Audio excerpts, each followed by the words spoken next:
জীবনে দুই ধরনের মানুষের থেকে দূরে থাকবেন, এক ব্যস্ত মানুষ, দুই অহংকারী মানুষ।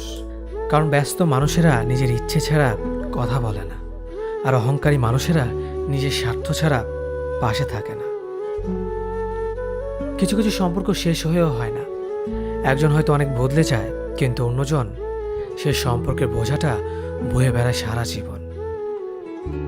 যে তোমাকে ভালোবাসে তাকে কখনো ঘৃণা করবে না, যে তোমাকে বিশ্বাস করে তাকে কোনোদিনও ধোঁকা দিও না। সব সহ্য করা যায়, কিন্তু প্রিয় মানুষের অবহেলা সহ্য করা যায় না। একতরফা ভালোবাসাগুলো এমনই হয়, একজন পাগলের মতো ভালোবেসে যায়, আর একজন পাগল ভেবে শুধু অবহেলা করে যায়। অনুভূতি, ভালোবাসা, মায়া এগুলো যত কম প্রকাশ করবেন, মানুষ আঘাত করার সুযোগ তত কম পাবে।